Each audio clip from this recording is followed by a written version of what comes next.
세 번째 시간입니다. 이번 주에 유명한 영화배우가 또 마약 문제로 조사를 받게 됐다는 뉴스를 들었습니다. 마약한다는 거 숨기고 싶었겠지만 그래서 그 대가를 요구하는 어떤 협박범이 있었대요. 그래서 3억 5천 정도를 뜯겼다는 거예요. 근데 곰곰이 생각해봤어. 왜 뜯겼을까? 알고 보니까 최근에 이 사람이 주연한 영화가 개봉이 됐더라고요. 만약에 개봉이 되기 전에 이 일이 터졌으면 그 영화는 엄청난 제작비를 투자를 했을 터인데 한 번에 망했겠죠. 그래서 이 엄청난 돈을 주고 자신의 은밀한 죄를 숨기려고 했다가 그 영화가 이제 어느 정도 흥행성산에서 내려오니까 이게 본인이 이실직고 하는 일이 있었던 것 같아요. 여러분, 사람의 죄는 숨기려고 해도 반드시 드러납니다. 왜냐하면 하나님 살아계시거든요. 그리고 하나님 보시고 계시거든요. 목사님, 은밀한 죄가 들키지 않은 것도 있어요. 미제 사건들 많잖아요. 그러나 여러분, 언젠간 죽습니다. 그리고 언젠간 하나님의 심판대 앞에 설 수밖에 없고요. 그 은밀한 죄는 드러나게 돼요. 결국 다 지옥행으로 가게 되지. 그렇기 때문에 우리가 왜 그 문제가 그 범인이 잡히지 않지? 그 문제를 발생시킨 그 문제가 해결되지 않지라고 생각할 필요가 없는 게 하나님은 공의의 심판자가 되시고 반드시 하나님께서 그 죄를 찾아내셔서 심판하신다는 사실에 여러분 안심하시고 오늘 말씀의 거울 앞에서 나의 은밀한 죄를 회개하고 주님 앞에 정결하게 씻음받는 은혜가 있게 되기를 주님의 이름으로 축원합니다. 현대를 가리켜서 피할 시대라고 이야기합니다. 그래서 어느 곳에 무슨 일이 생기면 그 즉시 전파를 타고 세계 곳곳으로 알려져요. 근데 문제는 좋은 뉴스만 있는 게 아니라 나쁜 뉴스들이 참 많죠.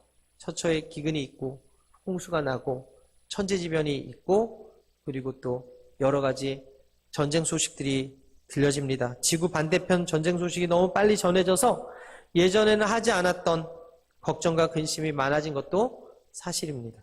그만큼 정보의 시대가 되면서 편리한 시대가 되긴 했지만 그 반면에 단점이 뭐예요? 적지 않게 수반되는 문제들이 우리 안에 있어요. 근심하지 않아도 되는 거, 걱정하지도 않아도 되는 걸 우리가 그냥 찾아서 걱정하게 되더라고요. 실수와 부작용이 적지 않게 우리 가운데 임하게 되는데 이래서 이상하게 인간성도 변질되고 있는 것을 봅니다. 남을 의식하고 외모에 치중하고 평판에 신경을 쓰는 그런 경우가 있어요. SNS에 좋아요를 많이 받기 위해서 정말 인플루언서가 되기 위해서 노력하는 모습을 봅니다. 유튜브 구독자를 늘리기 위해서 정말 하지 않아도 될 위험할 일들을 하고 먹지 말아야 될 것들, 가지 말아야 될 곳을 가다가 사고를 당하는 것도 봅니다. 남의 신경에 시선 쓰다 보니까 신경과민 시대가 돼서 우울증 약을, 항우울제 약을 먹는 사람들이 많이 생기게 되었어요. 그런데 문제는 뭐냐? 이런 현상이 우리 신앙생활에도 나타나고 있다는 거예요. 나의 신앙까지도 남의 평판에 신경 쓰는 시대가 되었다는 거예요. 이 문제는 오늘의 문제가 아니라 예수님 시대에도 있었던 문제인데 바로 외식이라는 이름으로 바리새인들이 해오던 문제였어요.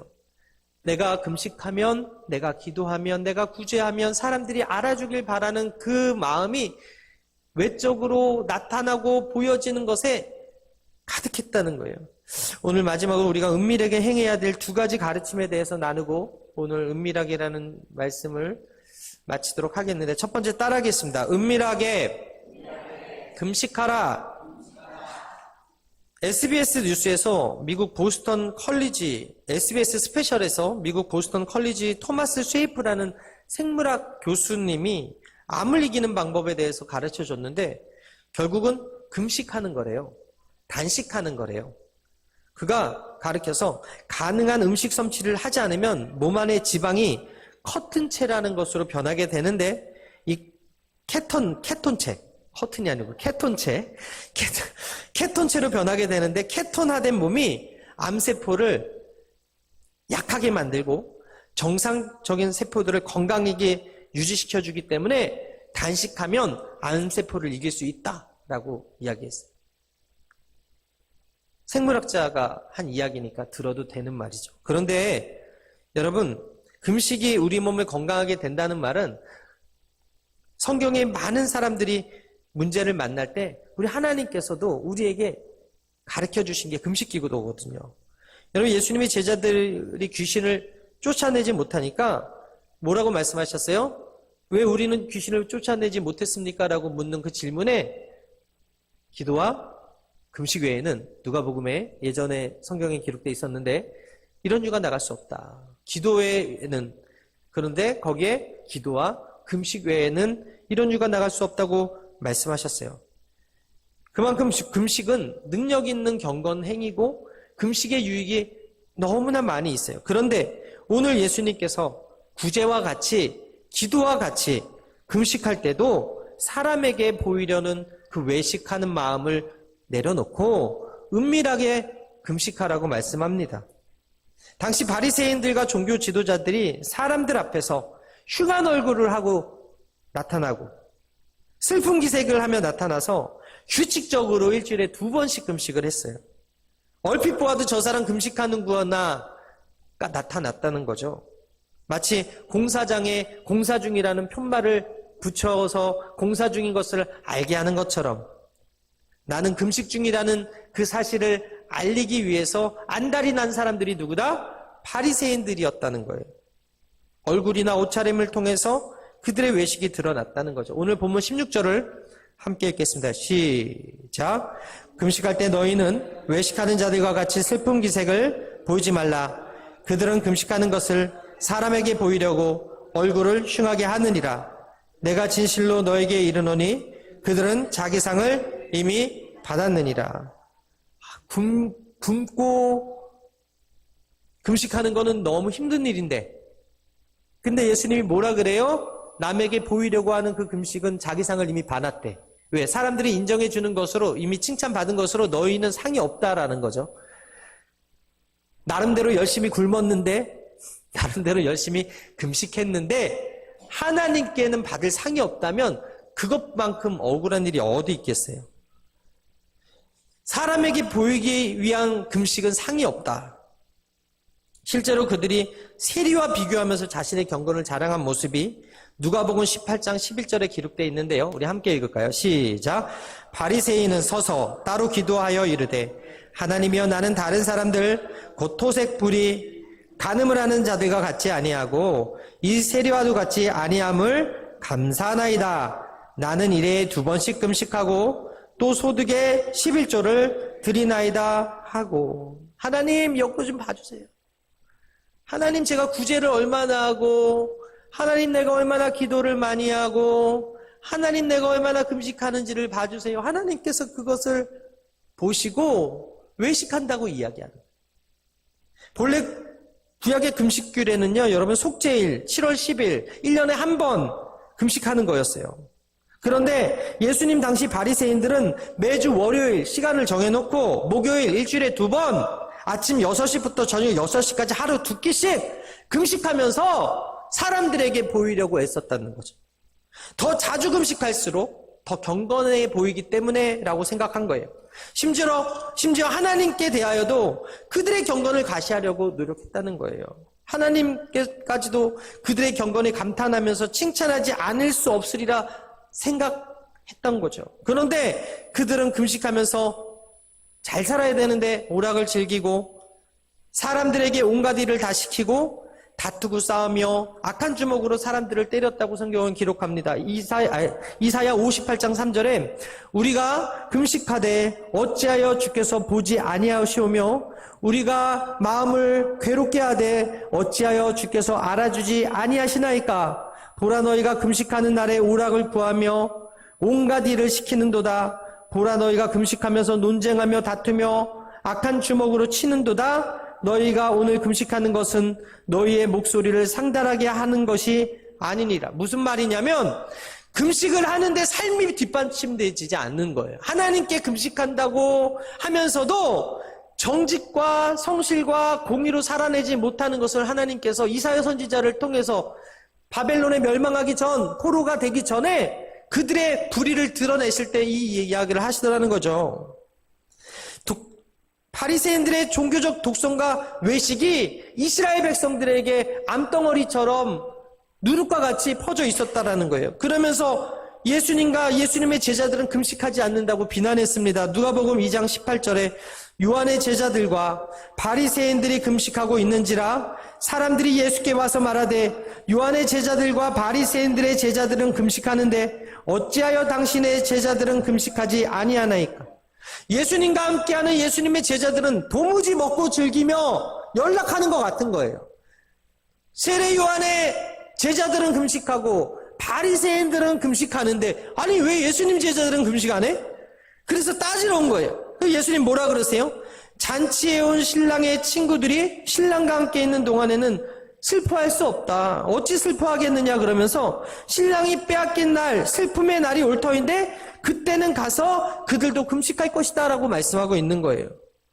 여러분, 예수님은 금식이나 고행 등을 그렇게 높이 평가하지 않으신 것 같아요. 왜냐하면 공생애를 시작하실 때는 40일 동안 금식을 하셨어요. 그런데 그 외에 공생애 기간 동안 바리새인들처럼 일주일에 2번 금식하셨단 말이 없어. 1년에 몇 번씩 규칙적으로 금식하셨다는 기록도 없어.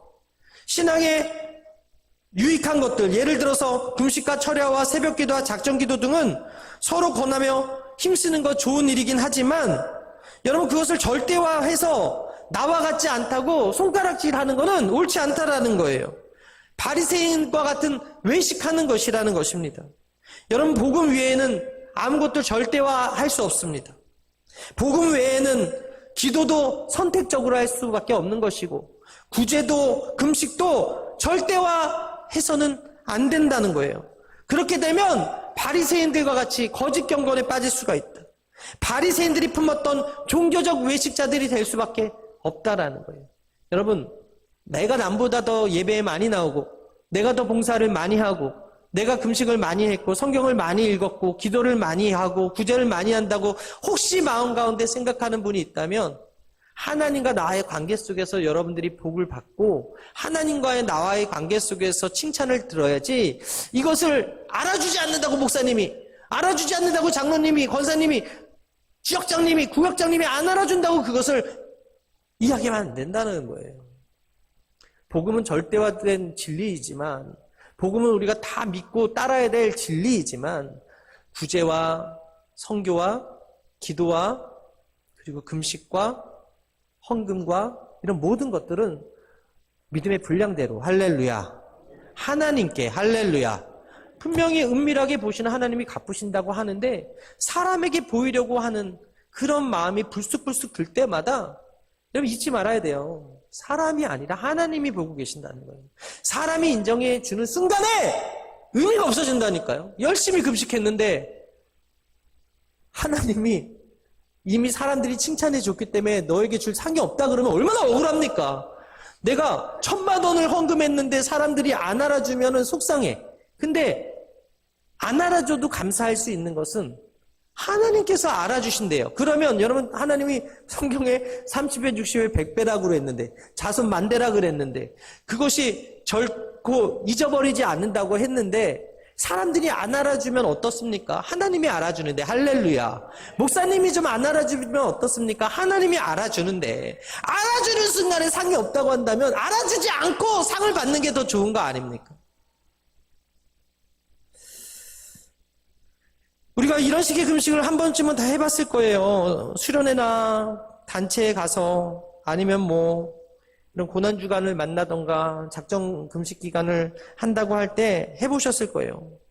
저희 같은 경우에는 이제 오살리에 올라가서 금식을 많이 해야 하는데 거기에 트레이드 마크가 뭐냐면 그 뻥튀기인데 이렇게 동그랗게 티밥이 붙어있는 뻥튀기가 이렇게 사람들이 들고 다녀요. 그러면은 금식하다 말고 그게 그렇게 맛있어 보이는 그 티밥 붙은 뻥튀기. 여러분 그거 줘도 안 먹거든 지금은. 근데 금식할 때는 그게 그렇게 맛있어 보여요. 그래서 12시 딱 하고 금식 시간 딱 끝나면 그걸 사놓고서 기다리는 거예요.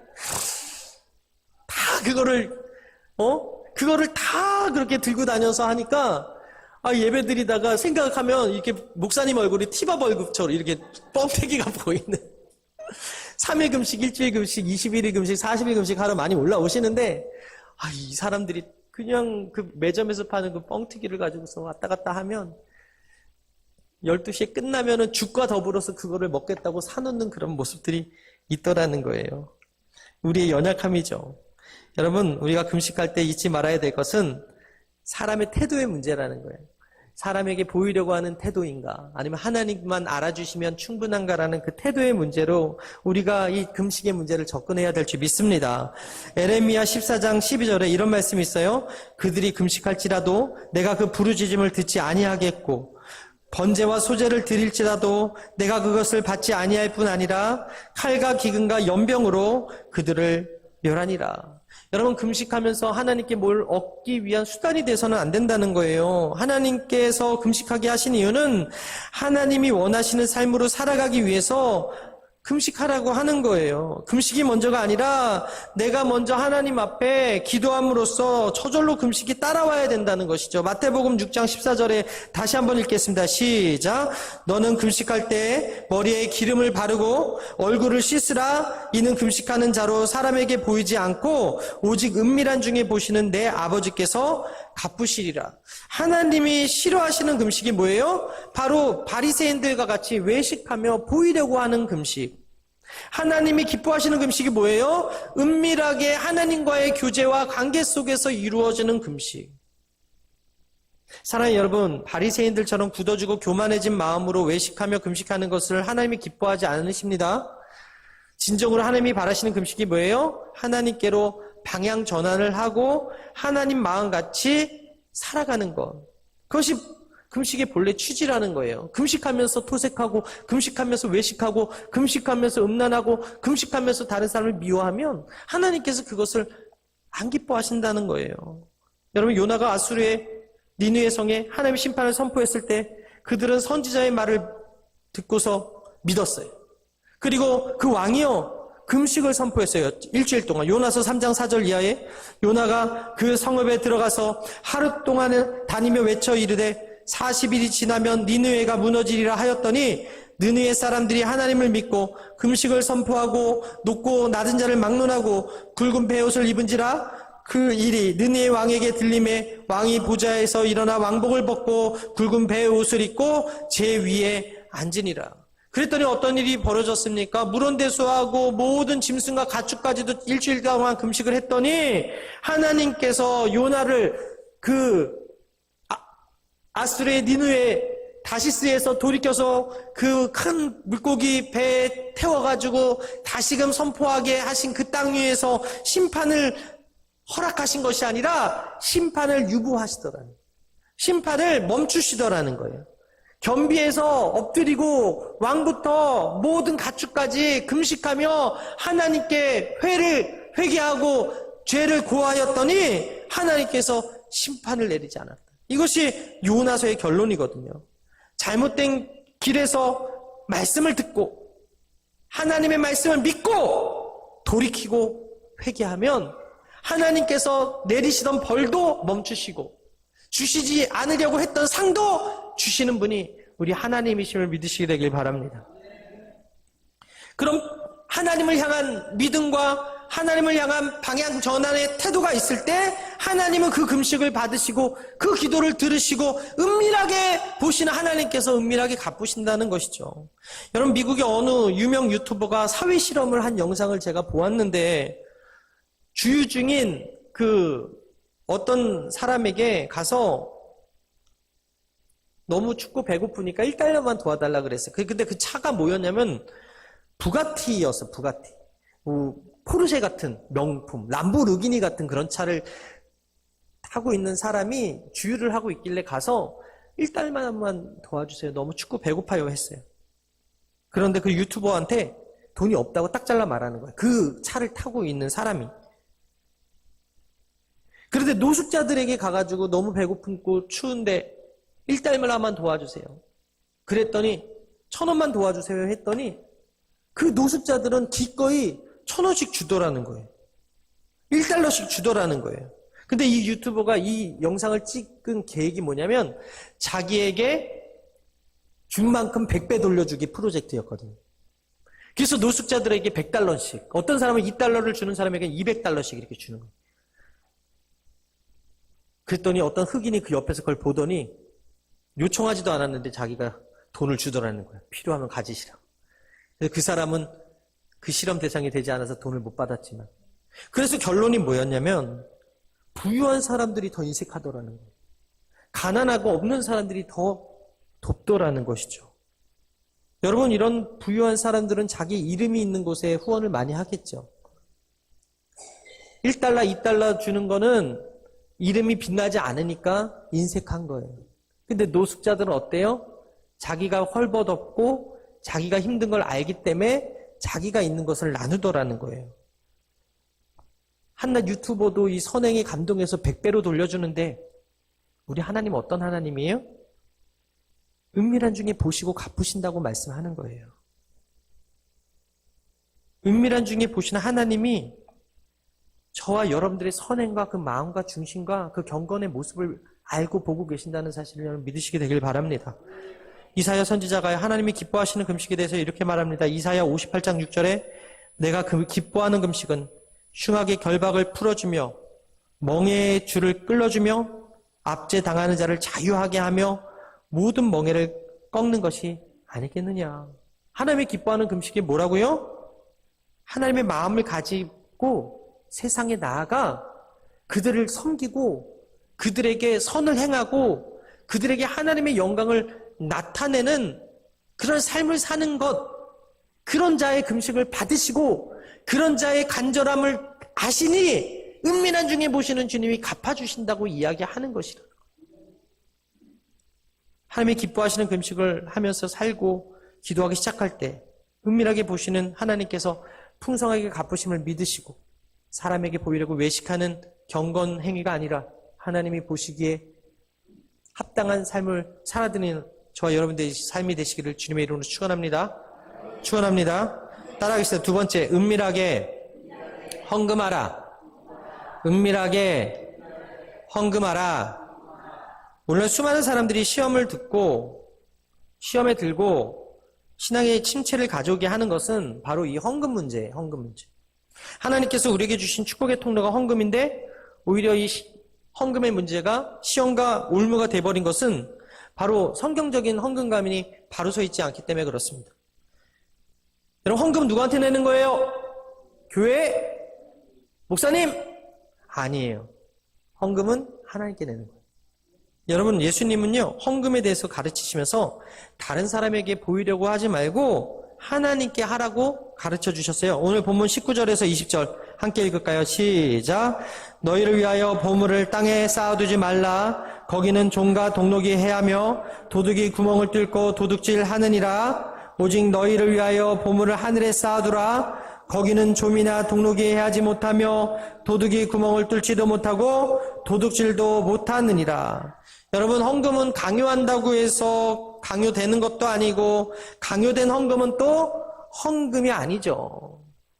옛날 부흥사들이 거기 김집사 얼마해 그 김권사 김장로 얼마해 그런 것들이 너무나 많았는데 여러분, 그것은 강요된 헌금이지 자발적 헌금이 아니기 때문에 이것을 하나님께서 기쁘게 받으실까? 그런 생각을 해야 된다는 거예요.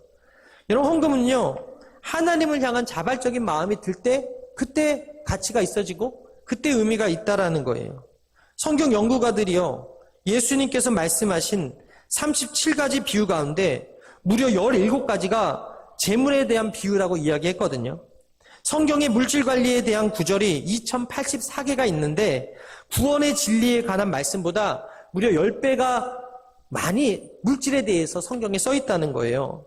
그만큼 물질은 위험하고 그만큼 물질을 중요하고 그만큼 물질은 조심해야 되는 것이라는 거예요. 그래서 예수님께서도 늘 물질을 주인 삼지 말아라. 늘 물질이 주인 되는 것을 경계하라고 조심하라고 말씀해 주셨죠. 마태복음 6장 24절 함께 읽겠습니다. 시작.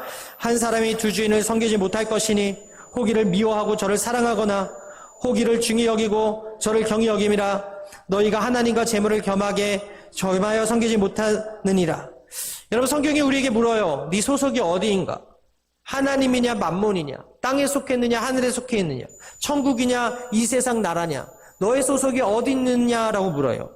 여러분, 예수님께서는요, 우리 마음이 있는 곳에 물질이 있다고 말씀하십니다. 마태복음 6장 21절에 보게 되니까 따라합니다. 시작. 내 보물이 있는 그곳에 내 마음도 있느니라.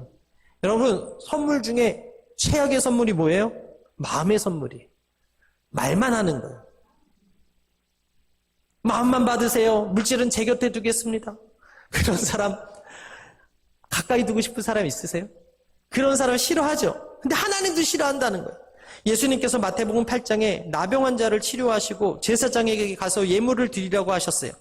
그 감사 행위는 마음으로 끝나서는 안 된다라는 거예요. 네가 치료받았어? 그럼 예수님께서 말씀하시기를 성전에 가서 감사의 예물을 드려라라고 이야기하는 거예요. 마태복음 8장 4절에 예수께서 이르시되 삼가 아무에게도 이르지 말고 당신이 치료하셨는데 당신이 고친 것은 말하지 말래요. 그러면서 다만 가서 제사장에게 내 몸을 보이고 제사장에게 보여서 제사장이 선언할 때야 비로소 그 나병 환자가 공동체로 돌아올 수 있었거든요. 그리고 모세가 명한 예물을 드려 그들에게 입증하라라고 말씀하고 있어요.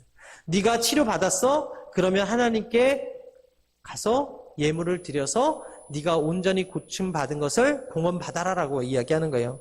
신명기 16장 10절에 이런 말씀이 있어요. 내 하나님 야훼께서 내게 복을 주신 대로 내 힘을 헤아려 자원하는 예물을 드리고, 내가 복을 받은 만큼 자원하는 예물을 하나님께 드리는 것이 성경적 원리이고 하나님께서 원하시는 것이라는 거예요. 감사한 일이 생기면 먼저 감사합니다 말만이 아니라 마음만 감사합니다가 아니라 예물을 드리는 것이 맞다는 거예요. 할렐루야. 여러분, 정말 우리 교회는 너무 감사한 게 매주 끊이지 않게 이렇게 식사를 대접하시는 분들이 자원하게 나온다는 것이죠. 감사한 것들을 표현할 수 있는 마음이 있다는 거예요. 그런 분들 하나님께서 그냥 두시겠어요? 여러분, 은혜의 선순환이라는 말은 감사하면 감사할 일이 생기고, 기도하면 응답받아. 응답받으면 또 기도해. 이게 은혜의 선순환이에요. 그래서 감사하면 또 자원해서 우리 성도들 섬기고 또 예물을 올려드리고, 그러면 하나님께서 또 풍족하게 쌓을 것이 없도록 누르고 흔들어 넘치도록 채워주는 것이 은혜의 원리예요. 이 은혜의 원리에 여러분들이 함께 동참하게 되기를 바랍니다. 여러분, 당시에 바리새인들은 철저하게 하나님께 11조를 바쳤어요. 어느 정도였는가 하면 박하나 회양과 같은 조미료의 11조까지 철저하게 계산해서 드렸대요. 그런데 그 삶이 하나님과 거리가 멀었다고 하지 않습니까? 마태복음 23장 23절에 함께 읽을까요? 제가 읽겠습니다. 화 있을진저 외식하는 서기관들과 바리새인들이여, 너희가 박하와 회양과 근체의 11조는 들이되 율법에 더 중한 바 정의와 긍휼과 믿음은 버렸도다. 그러나 이것도 행하고 저것도 버리지 말아야 할지니라. 왜 바리새인들이 드리면서 혼나요? 외식했기 때문에, 사람들에게 보이려고 했기 때문에. 그 헌금을 사람들에게 보이게 하지 말고 은밀하게 하라고 말씀하셨는데 사람들에게 보이는 것이 좋았거든요. 누가복음 21장 1절 이하에 예수께서 눈을 들어 부자들이 연복에 헌금 넣는 것을 보시고 또 어떤 가난한 과부의 2렙돈 넣는 것을 보시고 가라사대 내가 참으로 너희에게 말하노니 이 가난한 과부가 모든 사람보다 많이 넣었도다. 저들은 그 풍족한 중에서 헌금을 넣었거니와 이 과부는 그 부추한 중에서 자기 있는 바 생활비 전부를 넣었느니라. 2명이 와서 헌금을 하는데 한 사람은 많이 넣었고 한 사람은 적게 넣었는데 예수님께서는 적게 넣은 자가 많이 넣었다라고 말씀하고 있어요. 예루살렘 성전에 있는 여인의 뜰에 나팔로 알려진 13개의 헌금계가 있었대요. 이것들은 윗부분이 좁고 아랫부분은 넓어서 마치 나팔과 같은 모양으로 되어 있는데 이곳에 동전을 넣으면 소리가 땡그랑하고 나는 거예요. 그래서 조금 느는 사람은 하는 소리가 금방 알아채.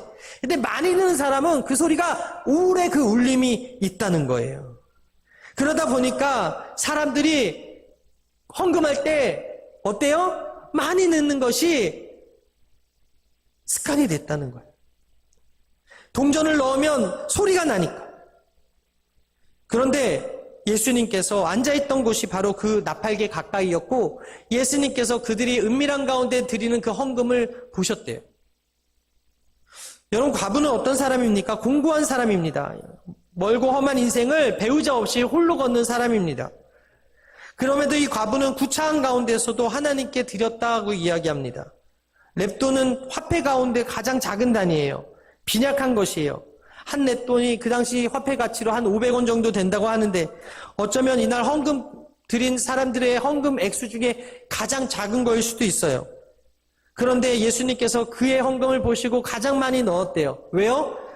그녀의 가진 전부를 넣었다고 예수님께서 말씀하셨으니까. 물론 부자는 이보다 더 많이 냈습니다. 그런데 부자가 드리는 헌금은 생활의 일부에 지나지 않지만 과부는 소유의 전부를 드렸고 그로 인해서 가장 많이 넣었다고 예수님께 칭찬을 받았어요. 마태복음 25장에 보게 되면 유명한 달란트 비유가 나오거든요. 여기서 5달란트 받았던 자나 2달란트 받았던 자나 똑같이 착하고 충성된 종이라는 칭찬을 얻었습니다. 똑같이 주인의 즐거움에 참여할 것이다 라고 칭찬을 받았습니다. 똑같이 그들이 칭찬과 보상을 받은 이유가 무엇입니까? 둘 다 갑절을 남겼다는 비율적 가치 평가가 있는 거예요. 하나님은 많이 맡은 자는 많이 내야 된다. 적게 맡은 자는 적은 충성이라도 해야 된다. 이렇게 말씀하고 있어요. 과부의 2렙돈은 먼저 수학적 계산으로 따질 때 작은 수지만 수입의 100%의 헌금이었다는 거예요. 하나님께서 우리에게 헌금을 요구하는 것은 궁색하시기 때문에 여러분들에게 원하는 것이 아니라 오히려 그 믿음을 보시고 복을 주시기 위한 시험대라는 거예요. 오늘 본문 19절에서 20절에 너희를 위하여 보물을 쌓아두지 말라고 말씀하고 있어요. 갈라디아서 6장 7절에도 스스로 속이지 말라 하나님을 업신여김을 받지 아니하고 사람이 무엇으로 심든지 그대로 걷겠다 말씀하고 있어요. 하나님은 금액이 많고 적음을 보지 않으시고 하나님 앞에서 중요한 것이 외형이 아니라 마음이라는 거예요. 본문에 나오는 과부처럼 자기 있는 바 생활비 전부를 넣으면서 하나님을 의뢰하고 있는가, 하나님을 신뢰하고 있는가, 그 중심을 보신다라는 것입니다. 예수님은 부자의 헌금도 보고 계세요. 예수님 가난한 자의 헌금도 보고 계세요. 헌금을 보실 때 예수님은 그들의 은밀한 중심을 보고 계신다라는 거예요. 예수님의 눈에는 부자의 10,000렙돈의 금액보다 가난한 그 한 여인의 2렙돈의 그 헌금이 크다고 말씀하고 있는 거예요. 그러나 우리는 어때요? 많은 사람들의 많은 헌금에 더 관심이 많습니다. 우리의 시각과 하나님의 시각이 이렇게 다르다는 거예요. 그녀에게 마지막 남은 전 재산이 하나님께 바치라고 강요한 사람 없었는데 자원하는 마음으로 그가 그렇게 드렸다는 거예요. 헌금에서 빠질 수 없는 제1의 요소가 뭐라고요? 자원하는 마음. 이 자원하는 마음은 하나님을 전적으로 의지할 때, 하나님이 물질의 주인임을 고백할 때 생기는 마음입니다. 시편 51편 12절에 다윗이 이런 고백합니다. 주의 구원의 즐거움을 내게 회복시켜 주시고 자원하는 심령을 주사 나를 붙드소서. 여러분, 전 인생을 하나님께 드렸던 그 다윗은 성전을 지을 때 자원하는 마음으로 드렸어요. 역대상 29장 2절 이하에 내가 이미 내 하나님의 성전을 위하여 힘을 다하여 준비하였나니 곧 기구를 만들 금과 은과 녹과 철과 나무와 또 만우와 가공할 검은 보석과 채석과 다른 모든 보석과 옥들이 매우 많으며 성전을 위하여 준비한 이 모든 것 외에도 내 마음이 내 하나님 성전을 사모함으로 내가 사유한 금, 은으로 내 하나님의 성전을 위하여 드렸노니 곧 오빌의 금 3,000달란트와 수는 7,000달란트와 모든 성전 벽에 입히며. 이렇게 많은 돈을 다윗이 하나님을 위해서 자원하는 마음으로 드렸다는 거예요. 역대상 29장 14절에 나와 내 백성이 무엇이기에 이처럼 즐거운 마음으로 드릴 힘이 있었나이까 모든 것이 주께로 말미암아 싸우니 우리가 주의 손에서 받은 것으로 주께 드렸을 뿐이니이다. 다윗의 이런 고백이 여러분들의 고백이 되기를 주님의 이름으로 축원합니다. 주님이 주셨기에 내가 주님께 바칩니다라는 이 고백이 주님께서 우리에게 원하시는 고백이라는 거예요. 하나님께 바치는 헌금의 의미는 내가 가지고 있는 모든 것이 실은 나의 것이 아니라 주인이신 하나님께로부터 말미암는 것이라는 고백이에요. 여러분, 옛날에 그 가요 중에 타타타라는 노래가 있지 않습니까? 알몸으로 태어나서 옷 한 벌을 걸쳤죠.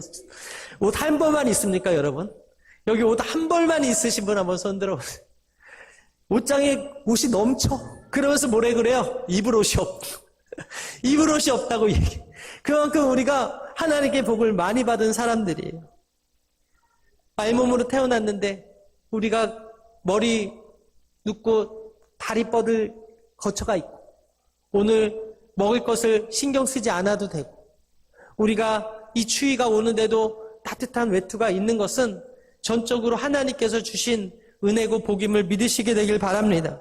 하나님께서 은밀하게 헌금하라고 하신 이유, 하늘의 보좌를 쌓으라고 말씀하신 이유, 돈이 필요해서 만물로 말씀으로 창조하신 그 하나님이 우리에게 삥 뜯으려고 절대 그게 아니라는 거예요.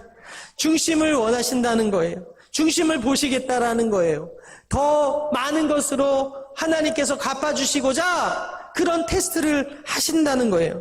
그래서 하나님께서 아브라함에게 가장 소중했던 독자 이삭을 바치라고 하신 것이고 사렙다 가부가 오늘 아들과 먹고 죽을 그 밀가루와 기름을 그 선지자에게 대접하라고 하신 거예요. 서양 속담에 손 안에 있는 새 한 마리가 나뭇가지에 있는 새 10마리보다 더 귀하다는 말이 있어요. 예수님은 비록 거지 나사로와 같이 초라할지라도 세상의 왕궁 귀족들보다 그 나사로를 더 귀하게 보셨어요.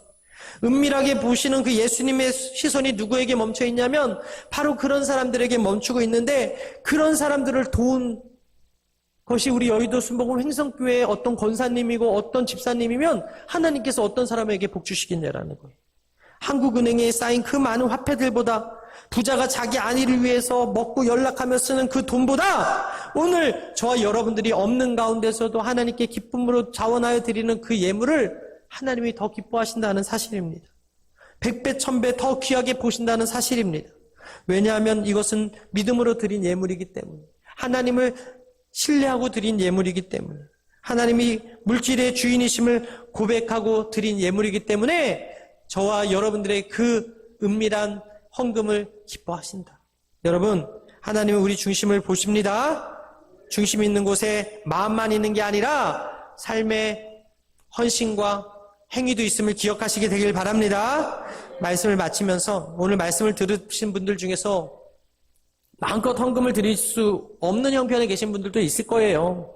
그러나 하나님께서 더 기뻐하시는 것이 삶의 헌금이라고 이야기합니다. 미가 6장 6절 우리 함께 읽겠습니다. 시작! 내가 무엇을 가지고 야훼 앞에 나아가며 높으신 하나님께 경배할까? 내가 번제물로 일련된 송아지를 가지고 그 앞에 나아갈까? 야훼께서 천천의 순양이나 만만의 강물 같은 기름을 기뻐하실까?